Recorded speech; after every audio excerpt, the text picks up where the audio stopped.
예레미야서 10장부터 13장 성경 본문을 통해 언약이란 무엇인가 라는 제목으로 하나님의 말씀을 증거하겠습니다. 성경에서 가장 강조하는 주제는 뭘까요? 신앙생활에서 제일 중요한 내용은 뭐라고 생각하십니까? 아마 사랑이다 라고 확신하는 분이 가장 많을 겁니다. 그 다음으로는 구원이 아닐까라고 생각하는 사람도 꽤 있을 겁니다.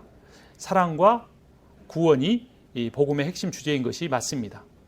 기독교인이 가장 많이 암송하는 요한복음 3장 16절을 한번 암송해 볼까요? 하나님이 세상을 이처럼 사랑하사 독생자를 주셨으니 이는 그를 믿는 자마다 멸망치 않고 영생을 얻게 하려 하심이라. 사랑하사 영생을 주셨다. 영생은 곧 구원이죠. 그러니까 사랑과 구원이라는 단어가 모두 등장합니다. 또 십계명을 볼까요? 하나님의 말씀의 요약이라고 할 수 있습니다. 1계명부터 4계명까지가 하나님을 사랑하라, 5계명부터 10계명까지가 내 이웃을 사랑하라 라는 겁니다. 하나님의 사랑 때문에 우리가 구원에 이를 수 있고 구원받은 사람은 이웃을 사랑할 수 있다는 내용입니다. 그러니까 성경의 주제는 사랑과 구원이 맞습니다. 그런데 문제는 그 하나님의 사랑과 구원이 어떻게 해서 죄인에게 적용될 수 있는가라는 점입니다. 바꿔 질문하면 하나님의 사랑은 그것을 받을 자격이 없는 나에게도 주어지는가?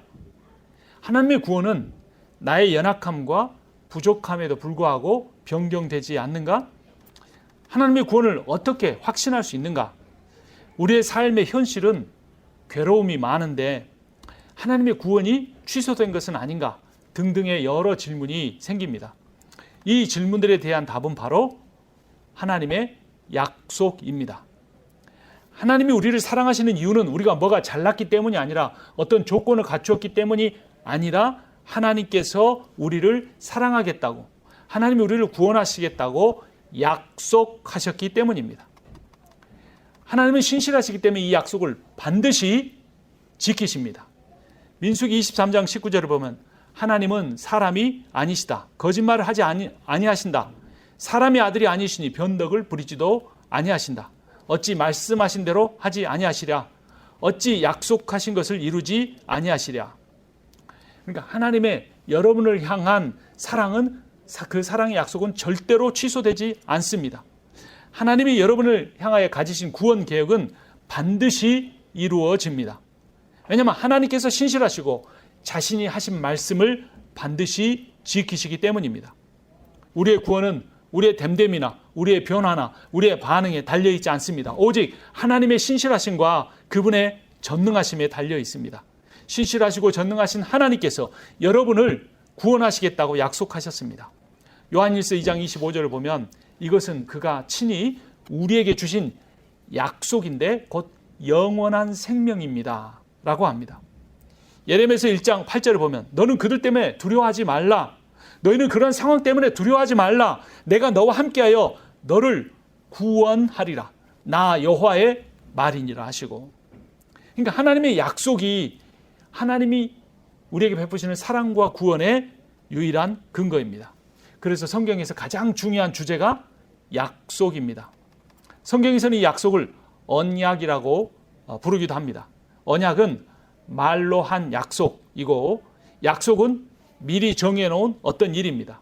정리하면 언약이란 하나님께서 우리를 사랑하시고 우리를 구원하시겠다고 말씀으로 하신 약속입니다. 이 언약이라는 단어가 얼마나 중요한지 또 왜 중요한지 알아야 우리가 성경도 제대로 이해할 수 있고 기독교의 신앙과 복음을 제대로 이해할 수가 있습니다. 여러분이 매주 교회 오실 때 뭘 들고 옵니까? 그렇죠. 성경을 들고 오죠. 근데 이 성경이 무슨 뜻인지 아십니까? 성경을 영어로 읽어보면 뭐죠? 홀리 바이블이죠. 그걸 직역하면 뭐죠? 거룩한 경전이라는 뜻이에요.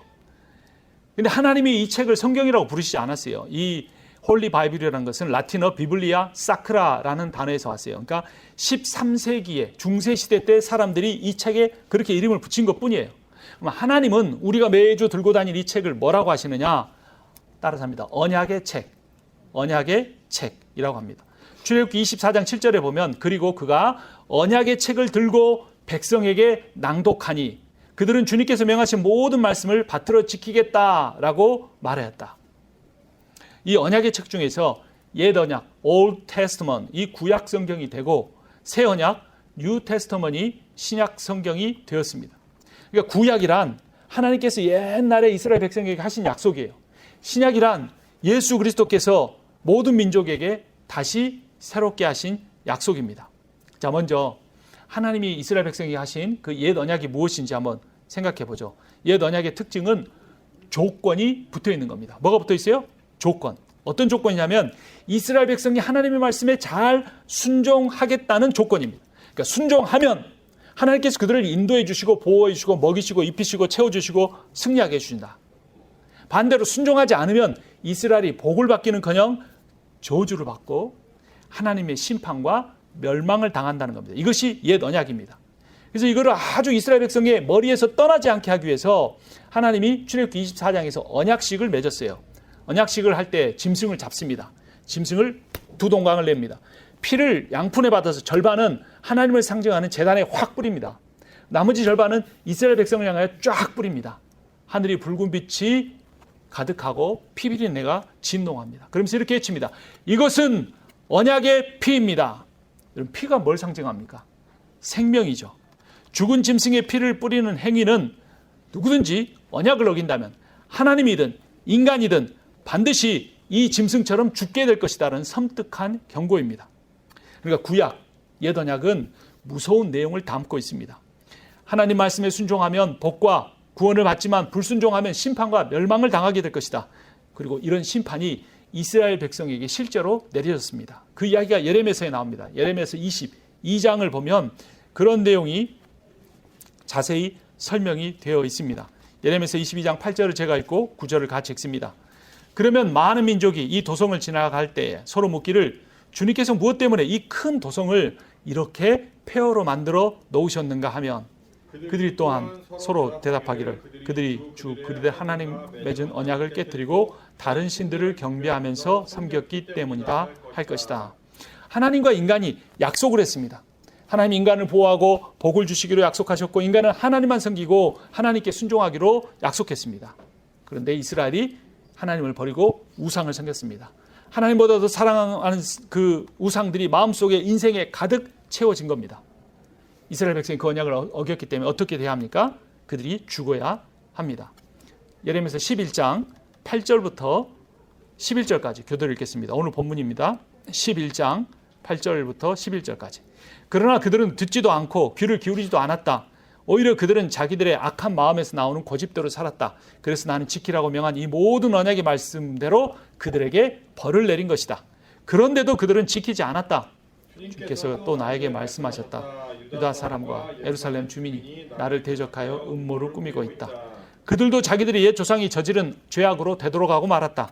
그 조상이 나의 말을 들으려 하지 않고 다른 신들을 쫓아다니면서 섬기더니 이제는 이스라엘 백성과 유다 백성도 내가 그들의 조상과 맺은 언약을 파기하였다. 그러므로 나 주여 말한다. 보아라, 그들이 벗어날 수 없는 재앙 내가 그들에게 내리겠다. 그들이 나에게 도움을 간청해도 내가 응답하지 않겠다. 이 옛 언약을 어긴 구약을 어긴 이스라엘 백성은 심판을 당해서 주전 586년에 바벨론에서 완전히 멸망합니다. 예루살렘 성만 아니라 성전까지 불타고 성전의 모든 기구를 빼앗깁니다. 하지만 하나님은 이스라엘 백성을 끝까지 불쌍히 여기십니다. 그리고 다시 회복시켜 주십니다. 예레미야서 12장입니다. 14절을 제가 읽고 15절 같이 봅니다. 나 주가 말한다. 내 백성 이스라엘에게 유산으로 준 땅을 침범한 모든 악한 이웃 백성을 두고 말한다. 내가 그 악한 백성들을 그들의 고향 땅에서 쫓아내고 유다 백성을 그들 가운데서 구하여 내겠다. 내가 그들을 쫓아낸 다음에는 다시 그들을 불쌍히 여겨서 제 땅, 제 고향으로 되돌려 보내겠다. 그래서 70년 만에 바벨론에서 멸망한 지 70년 만에 바벨론 땅에서 다시 돌아옵니다. 그리고 학계를 중심으로 예루살렘 성전을 다시 세웁니다. 그런데 또 이스라엘 백성이 불순종합니다. 그리고 하나님의 심판을 당하고 멸망한 뒤에 무려 400년 동안이나 하나님의 음성을 듣지 못합니다. 그리고 400년이 지난 후에 예수 그리스도께서 이 세상에 오십니다. 하나님은 자기 백성을 구원하시겠다는 약속을 지키기 위해 하나님 자신이 인간이 되어 이 땅에 오신 겁니다. 로마서 1장 2절을 보면 그것을 복음이라고 말합니다. 이 복음은 하나님께서 예언자들을 통하여 성경에 미리 약속하신 것으로 그의 아들을 두고 하신 말씀입니다. 이 아들은 육신으로는 다윗의 후손으로 태어났으며 성령으로는 죽은 사람들 가운데서 부활하심으로 나타내신 권능으로 하나님의 아들로 확정되신 분이십니다. 그는 곧 우리 주 예수 그리스도이십니다. 이 예수께서 3년 반의 공생애를 치르시고 이제 십자가에 못 박히시기 전날 유월절 만찬에서 이렇게 말씀합니다. 누가복음 22장 20절에서 그리고 저녁을 먹은 뒤에 잔을 그와 같이 나누시고서 말씀하셨다. 이 잔은 너희를 위하여 흘리는 내 피로 세우는 새 언약이다. 새 언약에도 옛 언약처럼 피라는 단어가 나옵니다. 옛 언약에서는 짐승이 피를 흘리고 죽었습니다. 그런데 새 언약에서는 예수께서 피를 흘리고 죽으십니다. 여러분, 누가 나를 위해 피를 흘려 주겠습니까? 이 땅에 누가 나를 위하여 자기의 생명을 내어놓으시겠습니까? 이 땅에 누가 나를 위하여 자신의 몸을 발가 벗겨지고 나무에 매달려 못질을 당하며 고통을 받으며 죽어갈 수가 있겠습니까? 그러나 예수 그리스도께서 하나님이신 그분이 나를 위하여 자신의 피를 흘리고 자신의 생명을 내어놓으셨습니다. 구약의 희생 짐승은 언약을 어긴 이스라엘 백성을 의미합니다. 짐승이 죽었다는 것은 이스라엘 백성이 죽어야 한다는 의미였습니다. 하나님 말씀에 불순종한 인간이 죽는다는 의미입니다. 이스라엘 백성도 그들이 그렇게 지은 죄로 심판을 당했습니다. 예레미야서 13장 17절부터 19절까지 읽겠습니다. 13장 17절입니다. 너희가 이 말을 듣지 않으면 너희의 교만 때문에 내 심령은 숨어서 울고 끝없이 눈물을 흘릴 것이다. 주님의 양떼가 포로로 끌려갈 것이므로 내 눈에서 하염없이 눈물이 흐를 것이다. 너는 저 왕과 왕후에게 전하여라. 왕의 자리에서 내려와서 낮은 곳으로 앉으라고 하여라. 그들의 영광스러운 면류관이 머리에서 벗겨져 떨어졌기 때문이라고 하여라. 유다의 남쪽 성읍들이 포위되었으나 그 포위망을 뚫어준 사람이 아무도 없어서 온 유다가 포로로 끌려가되 남김없이 모두 잡혀가고 말았다. 그런데 여러분, 이것이 우리의 운명이어야 했습니다. 우리는 망하여야 하고 우리는 포로가 되어야 되고 우리는 감옥에 갇혀야 되고 우리는 하나님의 모든 진노와 심판을 받아야만 했습니다.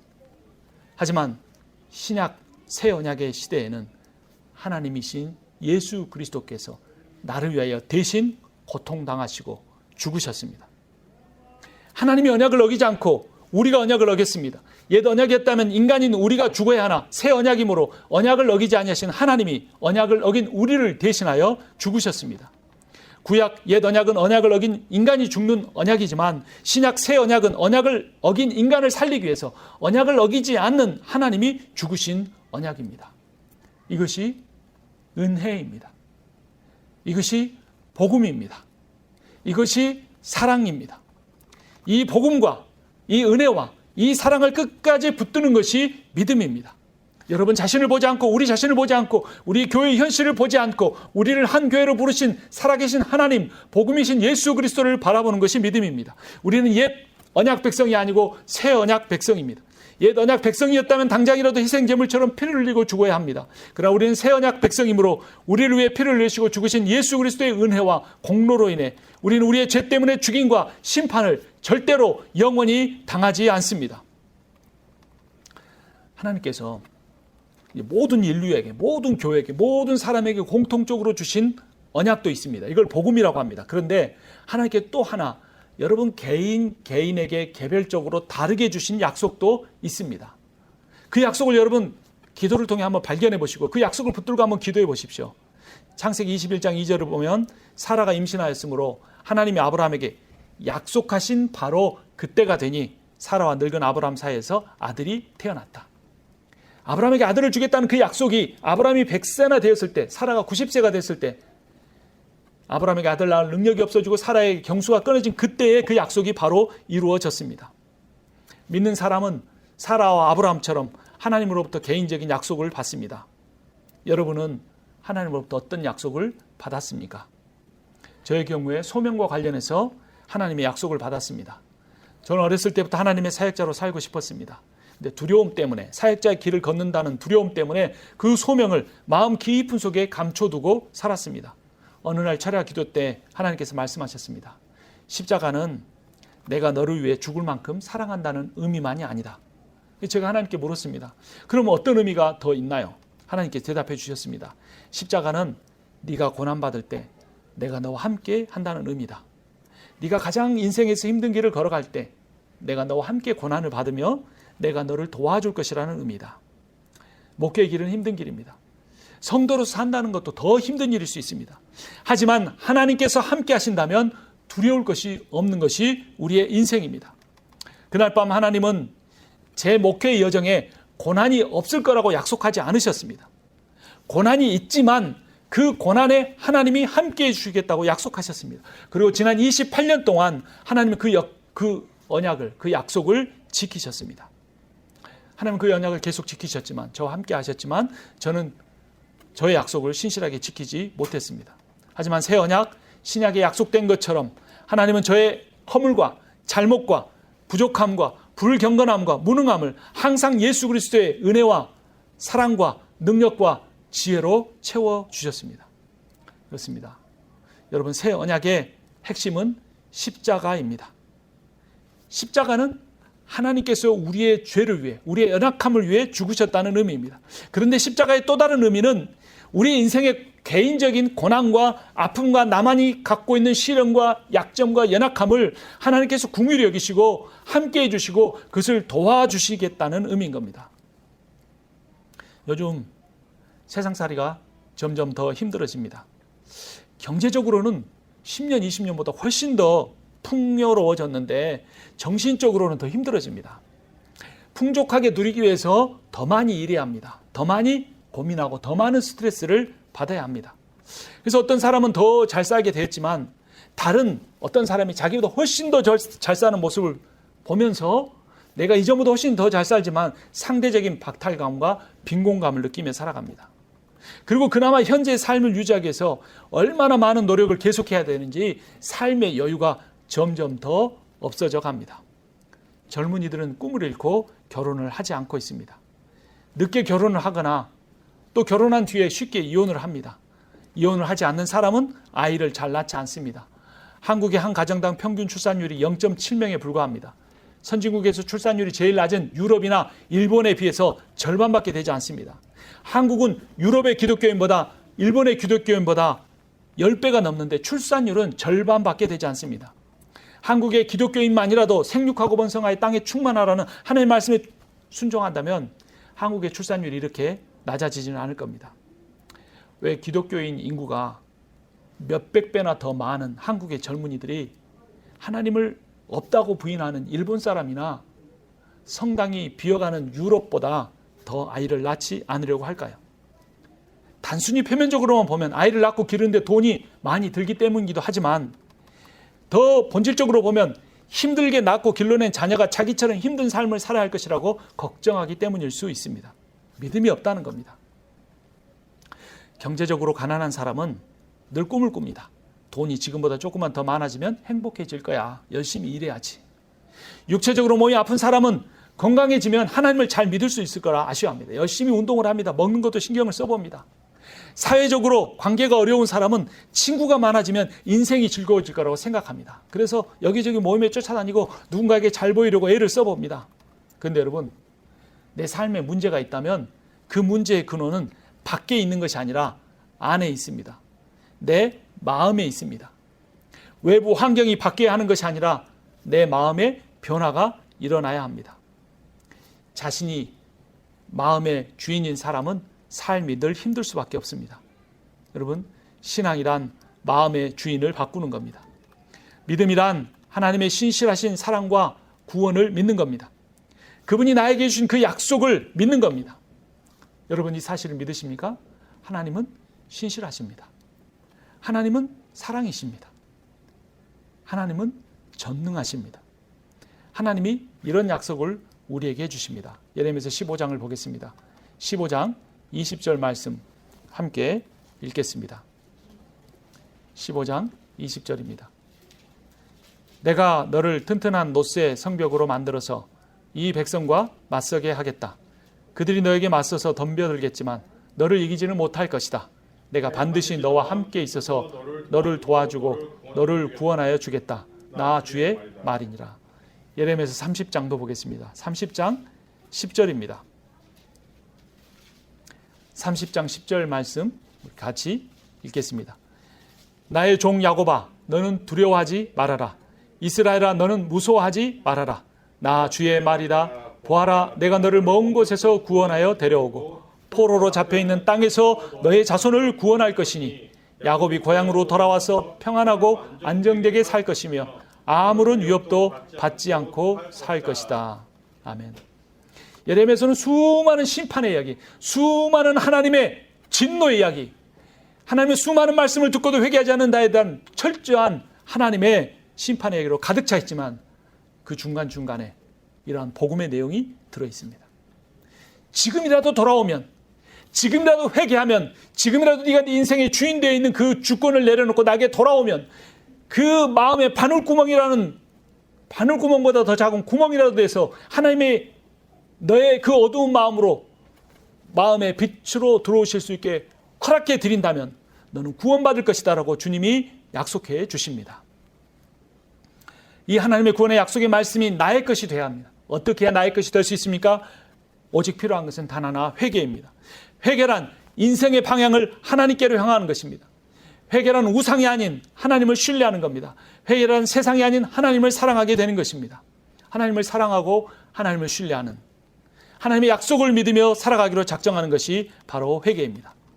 외부에서 어느 날 갑자기 어떤 행운이 오기를 바라기보다 내 마음에 계신 하나님을 매일매일 고난 속에 내 그 처절한 삶 가운데 함께 계신 그 하나님을 바라보는 겁니다.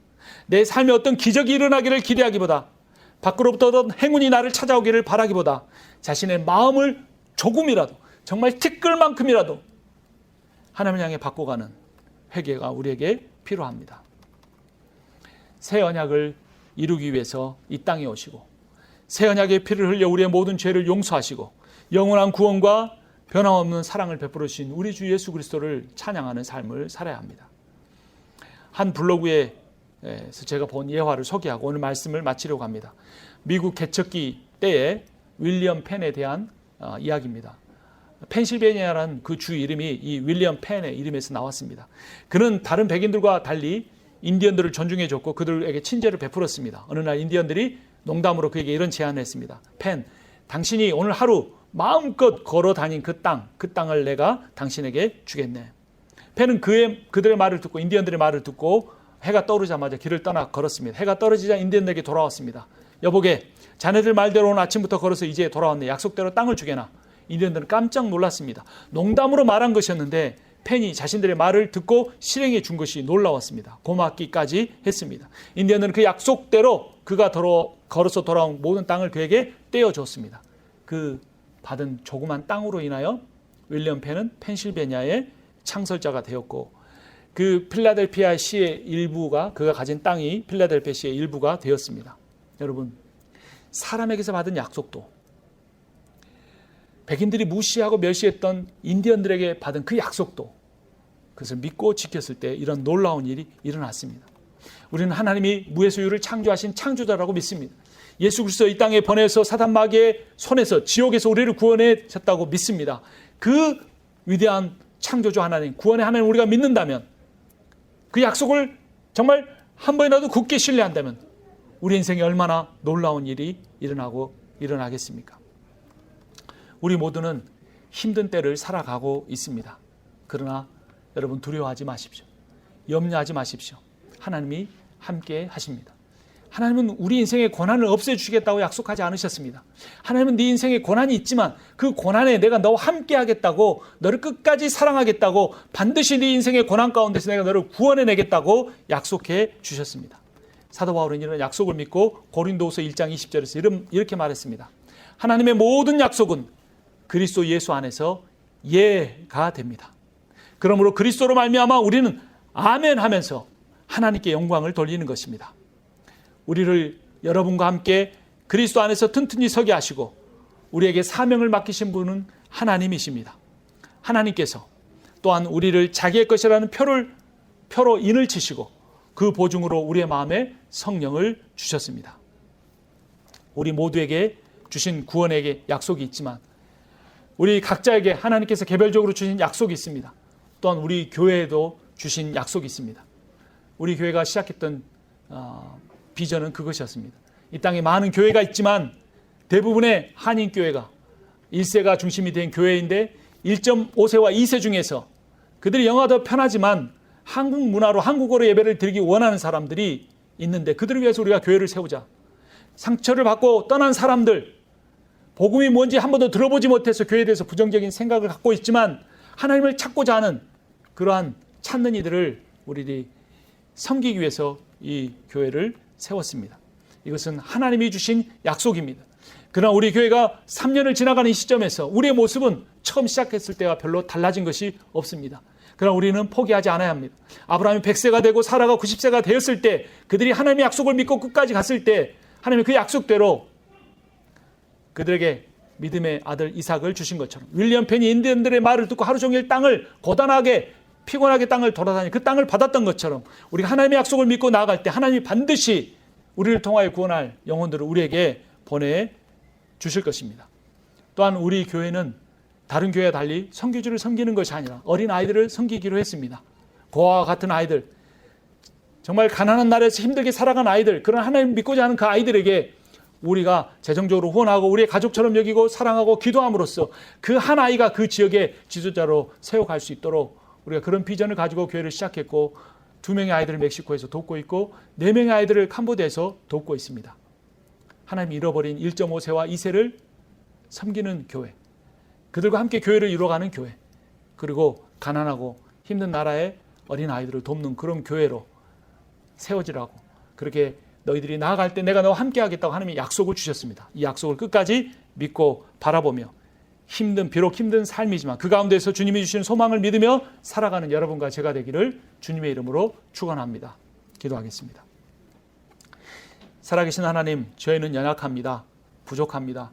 때로는 몸이 피곤하고 때로는 우리의 마음이 다른 곳에 빼앗기기도 합니다. 구약의 말씀이라면 우리가 당장이라도 심판을 받을 수밖에 없지만 하나님이 예수 그리스도를 이 땅에 보내시고 우리를 위하여 십자가에 죽게 하셨습니다. 그 십자가의 은혜로 오늘 우리가 또 한 번의 예배를 드렸습니다. 또 한 주간을 살아가고자 합니다. 아버지 하나님, 우리가 이 믿음 가지고 하나님 주신 비전 가지고 그 비전을 믿는 믿음 가지고 약속을 바라보며 살게 해 주시옵소서. 예수님의 이름으로 기도합니다. 아멘. 이제는 우리 주 예수 그리스도의 은혜와 하나님 아버지의 크고도 놀라우신 사랑과 성령의 유로하시고 교통하시고 충만케 하시는 역사하심이 하나님의 약속을 바라보며 고난 가운데서도 하나님과 동행하며 끝까지 나아가겠다고 순종하겠다고 다짐하는 모든 이들 가운데 지금부터 영원토록 함께 있기를 축원하옵나이다. 아멘.